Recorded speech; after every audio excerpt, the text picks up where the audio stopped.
versículo 35. Calma aí.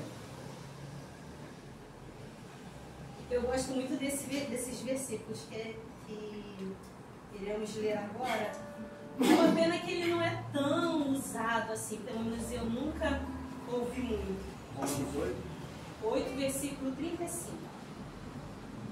Todos acharam? Amém.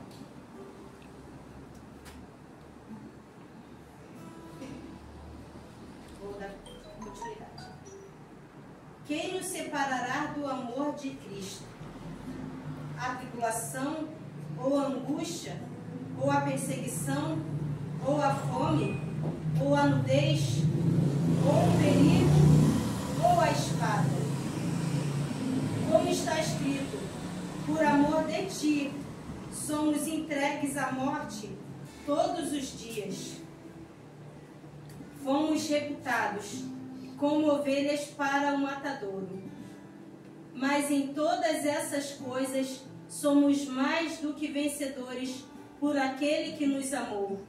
Porque estou certo de que nem a morte, nem a vida, nem os anjos, nem os principados, nem as potestades, nem o presente, nem o futuro, nem a altura e nem a profundidade, nem alguma outra criatura nos poderá separar do amor de Deus que está em Cristo Jesus, nosso Senhor.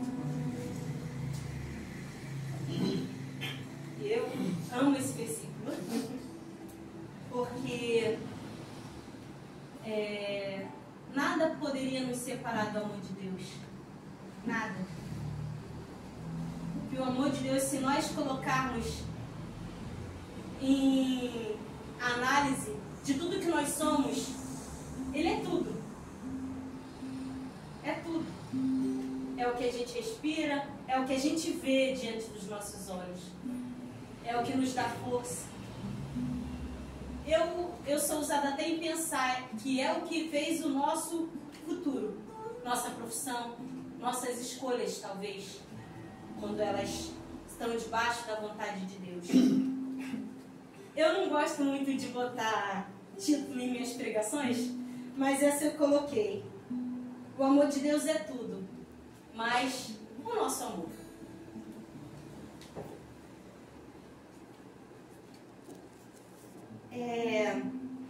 A gente muito fala do amor de Deus, porque a gente teve o maior exemplo, que foi a morte de Cristo na cruz. Mas a gente já parou para pensar em qual é o tipo de amor que nós damos para Deus? Como seria o nosso amor de Deus se Ele talvez estivesse aqui na nossa frente e Ele fosse testar e perguntar sobre o nosso amor? A Bíblia ela faz uma simbologia que é muito fácil às vezes para nós seres humanos entendermos.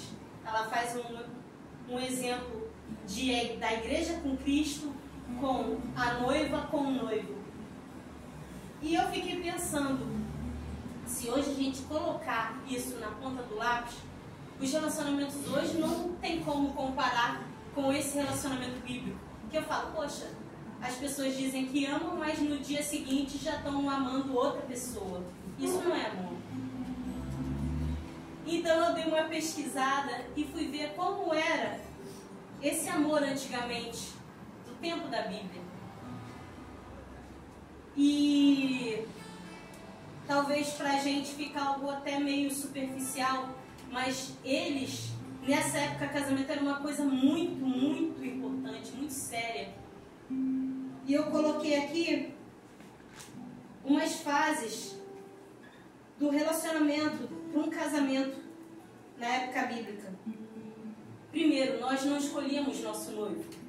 Diferente um pouco, talvez, dessa relação da igreja com Cristo, porque nós escolhemos. Só que naquela época não era, eu boto a forma de escolher de uma forma que hoje em dia é até meio triste, pois hoje em dia você escolhe muitas pessoas se casando pela aparência, pela situação financeira, e não em si pelo que a pessoa é. Porque se nós dermos uma olhada nos relacionamentos hoje, eles muito terminam por isso. Porque ele não se casou com a pessoa, ele se casou com alguma característica que aquela pessoa tinha, que possuía, e não do que era aquela pessoa. Então, naquela época, existia a fase que era... deixa eu colocar aqui. O desposório. Que ele, na verdade, era feito quando as menininhas estavam ainda crianças. Aquele negócio que a gente vê do tempo da avó que fala: você é pequenininha, você vai casar com Gabrielzinho. Só que a gente faz aqui, né, de forma brincando. Mas lá era coisa séria, lá era prometido, já nasceu, já sabia para onde, com quem ia desposar. E se a gente colocar isso em relação a Adão e Eva, nós, se não houvesse, né, o pecado no paraíso, nós nasceríamos como esposo já, como nessa época do desposório. Nosso pai já escolheu o noivo no nosso nascimento. Nós já nasceríamos para Cristo. E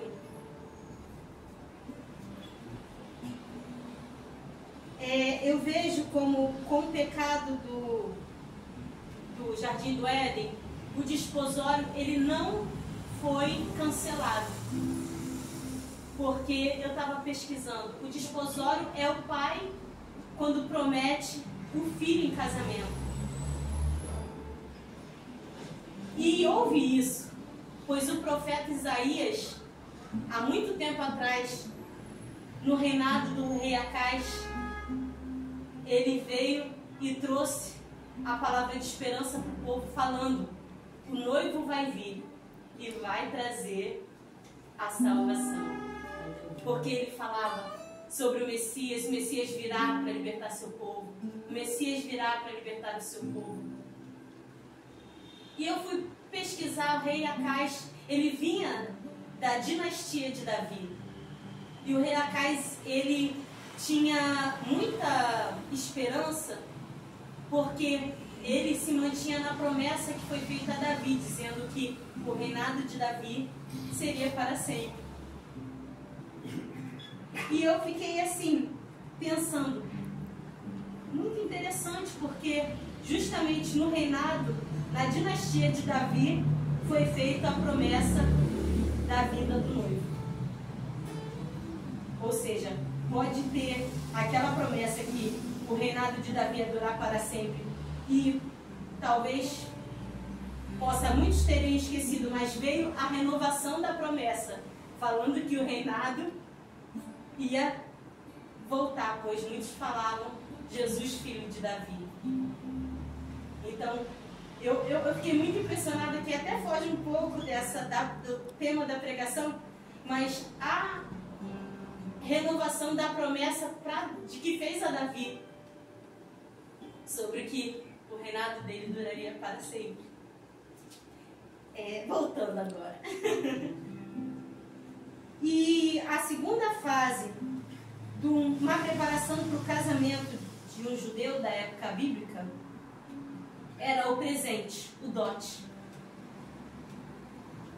Era importante para você garantir o seu casamento, você dar um dote valioso para a família da noiva e para a família do noivo.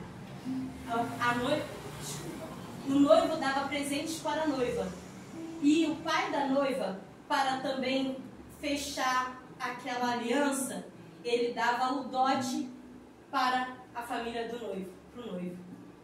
Então era feito uma troca, uma aliança. E eu não vejo um dote maior, um presente maior para a noiva, a igreja, como o sacrifício de Cristo na cruz. Deus, o Pai, deu o maior presente para a noiva. Fala: vamos fechar essa aliança de casamento.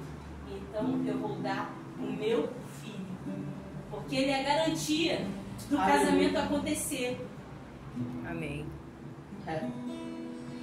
Naquela época, o dote era importante demais, porque se não tivesse o dote, o casamento não era válido, ele não dava prosseguimento. Podia ter a promessa quando era criança, mas não tinha, se não tivesse o dote, ele não ia começar a ter a preparação do casamento, porque a promessa do casamento ficou lá atrás. O desposório ficou lá atrás. Então, quando tivesse próximo da idade de se casar, aí era dado o presente. Porque o presente era o start para começar as preparações. E nisso, a noiva deveria se preparar. Ela entrava em banhos, incensos. Ela era resguardada em algumas, eu fui vendo que tinha uma diferença em certas localidades, mas em muitas localidades ela ficava em regime fechado em casa. Ela não tinha acesso a nenhuma outra pessoa senão as suas servas para fazer toda aquela purificação, eu acho muito engraçado que, por exemplo, a gente hoje em dia usa perfume, naquela época eles tinham que fazer, eles botavam muitos incensos e a pessoa ficava no meio para ela absorver aquele cheiro, aquele perfume, aquele incenso suave vir nela para ela poder se apresentar ao noivo e ser agradável a ele. E nisso eu entro num ponto da preparação da noiva. Ela precisava agradar ao noivo.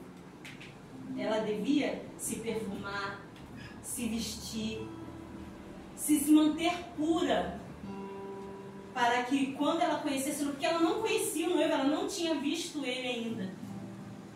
Ela talvez tinha visto quando era criança, mas muitos casamentos desse ela não conhecia o noivo. Era uma pessoa que foi escolhida pelo pai e ela não tinha nem ideia de como seria ele, a encontrar com ele, o que ela sentiria, o que ela pensaria, mas ela estava lá sendo preparada e ela se agradava. Ela tentava fazer aquilo tudo para agradar ao noivo. E isso trazendo para nós, igreja, nós temos que agradar a Deus, temos que agradar a Jesus. Como você pergunta, Isabel, como eu faço para agradar a Deus? Como eu faço para agradar a Jesus? Primeiro, você pode fazer como as noivas antigamente, você se separar. A gente vive num mundo, a gente não pode se isolar num quarto, mas a gente pode isolar o nosso corpo, isolar o nosso coração de tudo que nos rodeia, de tudo que às vezes pode nos corromper para o nosso casamento. Palavras, coisas que a gente às vezes ouve e deixa entrar no coração. E isso pode parecer nada, mas isso pode ser prejudicial para nós quando entrarmos de frente para o nosso noivo. Isso pode nos afetar. E eu botei alguns pontos aqui de como seria nós hoje em dia como aquelas noivas da época. Primeiro ponto seria agradar. Segundo ponto seria respeitar. Terceiro ponto, não trair. Aí você fala, Isabel, isso é tão duro. A gente muitas vezes fala de Judas. Não que eu estou agora justificando Judas, mas quantas vezes nós não somos Judas para Cristo? Quantas vezes a gente, em uma coisa que a gente acha que para nós é tão corriqueiro, mas que para o Espírito Santo de Deus é uma traição. Traição hoje em dia, a gente acaba que até achando uma coisa normal. A gente fala, fulano traiu, poxa, mas é da carne, é isso, é aquilo. Mas nessa época aqui, traição era passível de morte. Traição era a pessoa ou era morta, ou ela passava uma vergonha que para ela acho que era melhor ter morrido. porque ali ela estragava o futuro dela. E nisso, eu penso na misericórdia de Deus. A Bíblia fala que a misericórdia de Deus, ela é diária. E eu fico pensando, como a gente às vezes não agradece em todos os momentos da misericórdia de Deus. Porque se não fosse a misericórdia de Deus, a gente deveria estar passando igual essas mulheres do Oriente Médio, a gente deveria estar morto. Ou estar desejando a morte. Porque a gente só obtém o perdão por causa da misericórdia de Deus. Nós estamos aqui nessa noite louvando a Deus e nós temos a plena convicção que Deus se move em nosso meio por causa da misericórdia dele. Ele foi tão maravilhoso que além dele presentear o filho, ele presenteou misericórdia. Porque ele sabia que a noiva é passível a ele. A noiva é pecadora. Mas isso não justifica, porque eu acho que tem muita gente hoje na igreja que eu fico muito triste, sabe, pastora Simone? Que muita gente peca premeditadamente, porque ela sabe que tem misericórdia. Verdade. Ela fala, não, eu vou fazer aquilo ali, mas depois eu vou orar, porque Deus perdoa. E isso é uma coisa muito séria, porque a Bíblia diz que o amor de muitos esfriará. A gente pensa o amor de muitos em questão de pai, de relações assim, na família. Mas o amor de muitos de Deus, o amor de muitos de Deus vai esfriar por causa dessas ideias, ideologias demoníacas que foram semeadas em nosso meio. Que a gente pode fazer, que Deus vai perdoar. Só que muita gente esquece que Deus é justo. Deus perdoa sim. Às vezes uma coisa que nós fazemos sem querer, porque nossa carne às vezes erra mesmo. Tem uma passagem na Bíblia que eu não lembro agora onde está, mas fala, quando eu penso em fazer o bem, o mal eu já pratiquei. Então eu acho que a misericórdia do Senhor atua aí. Você quer fazer o bem, mas você vai... Ah, meu Deus, não foi do jeito que eu pensei, acabei escorregando. Porque muitas pessoas pensam que a misericórdia é dada assim. A misericórdia de Deus pode ser até dada assim, mas ele só dá assim quando aqui ele vê que realmente estamos prontos e somos, digamos, até merecedores, porque nós não somos merecedores, mas vamos usar essa palavra porque eu não consigo achar nenhuma que possa expressar melhor. Então, quando ele vê que realmente isso não foi por leviandade, aí sim a misericórdia do Senhor é completa na tua vida. E nesses pontos, o primeiro ponto eu falei de agradar, eu falei agora de questão da traição e questão do respeito para o noivo. Hoje em dia nós vemos muita, infelizmente até nas igrejas, a falta de temor a Deus. Eu peguei um pouquinho daquela igreja que era a mesma, aquela igreja de você fica morrendo de sede, você se aperta, mas você não vai sair do culto. E a gente ficava. E ninguém morria não. Ficava lá, mas prestava atenção. Hoje em dia, não estou falando só em questão de levantar para fazer as coisas não, tá? Eu estou falando de desrespeito de modo geral. De você não estar 100% dando o seu melhor, a sua adoração, o seu coração, a sua alma, o seu viver para Cristo. Porque muitas vezes, e eu confesso que até algumas vezes eu já pequei nesse ponto, de chegar na igreja e estar pensando em outras coisas. Eu dou muito graças a Deus que rapidinho o Espírito Santo de Deus fala, tá errado, hein? E eu rapidinho peço perdão a Jesus, por favor, Senhor, me faz ligar aqui, apaga. E por incrível que pareça, aquelas preocupações de lá de fora somem. E eu consigo prestar um culto 100%. 100%. Porque a noiva de Cristo tem que fazer isso para o noivo. Ela tem que ser 100% para o noivo. A Bíblia fala sem marcas, sem rugas, nem de nada semelhante. Ela tem que ser pura e perfeita. Perfeição, talvez nós não chegamos a isso. Mas que a gente possa buscar cada vez mais a santidade. Aí eu fico pensando, eu gosto de trazer algo para a igreja, porque muita gente fala às vezes de você tem que fazer isso, você tem que fazer isso, e não fala o como. Aí eu fico pensando na pregação, às vezes eu sou um pouco chata com isso, porque eu fico, durante a pregação, eu presto muita atenção, eu fico tão focada. A pastora até acha engraçado que ela fala que eu fico com sono, mas é porque eu acho que eu gasto tantos meus neurônios, porque eu fico tentando puxar aquilo que eu fico perguntando e fico me respondendo de como fazer aquilo. Então, eu não vou deixar vocês gastarem os neurônios de vocês.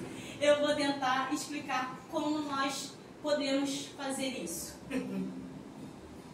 Primeiro, a gente às vezes pensa que a gente vai conseguir. Deus nos fez mais que vencedores. Nós temos a força de Cristo em nós, mas a Bíblia mesmo fala: fugir, apartai. Então tem vezes que nós, seres humanos, nós devemos realmente sair correndo. Se algo te oferece perigo de pecar, se alguma coisa que você está vendo te oferece perigo de pecar, desliga, vira o olho, sai de perto.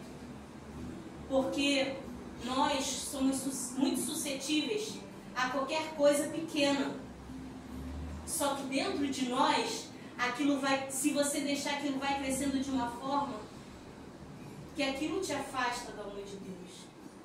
Eu sempre me perguntei muito, poxa, como uma pessoa que ora, fala em línguas, faz muita coisa, é muito usado, como essa pessoa se desvia?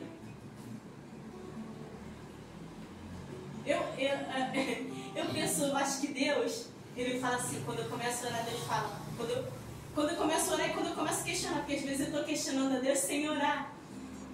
E Ele fala, meu Deus, vamos lá. Porque eu pergunto muita coisa, eu quero saber de tudo, eu quero saber de tudo que eu puder saber para manter a minha pureza como noiva de Cristo. E para poder também ajudar outras pessoas. E muitas pessoas a gente até julga e fala, poxa vida, a pessoa agora está desse jeito. Só que nós também somos suscetíveis a isso. Se a gente deixar um grãozinho talvez de mostarda entrar no nosso coração, ele pode florescer e aquilo virar uma árvore tão grande que a gente vai se separar de Cristo. Então minha primeira dica é, se afasta. Não deixe entrar o mínimo de coisa que for possível. Se você sentir que entrou alguma coisa, já ora. Busca Deus mesmo para que tire aquilo. Pois a gente não precisa esperar para ver a árvore crescer para poder depois não conseguir lidar com uma árvore tão grande às vezes. Que às vezes o pecado disso aqui se transforma numa coisa tão insustentável que muita gente morre e morre sem salvação, sendo que conheceu todo o amor de Cristo.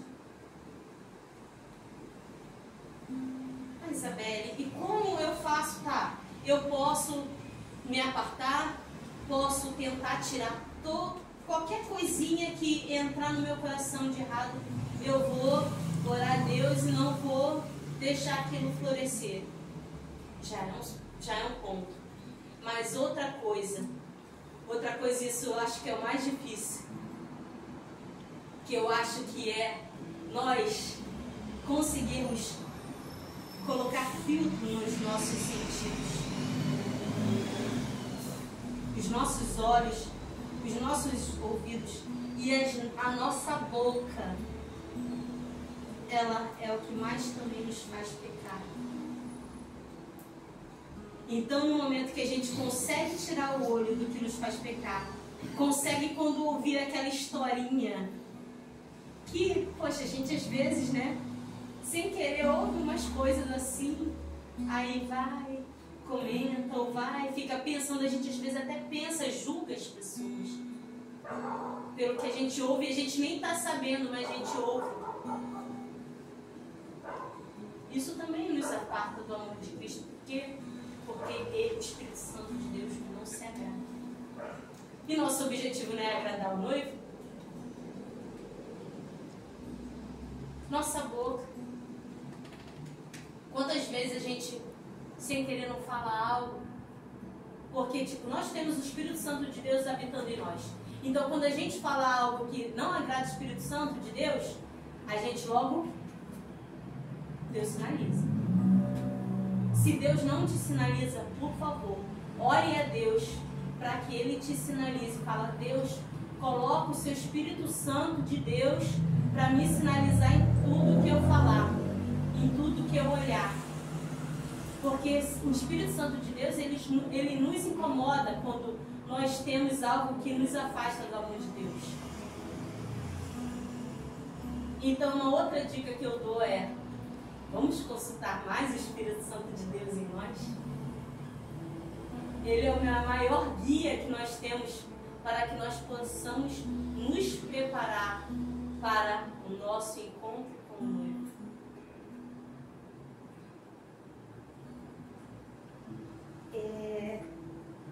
E toda essa preparação que nós temos para o casamento,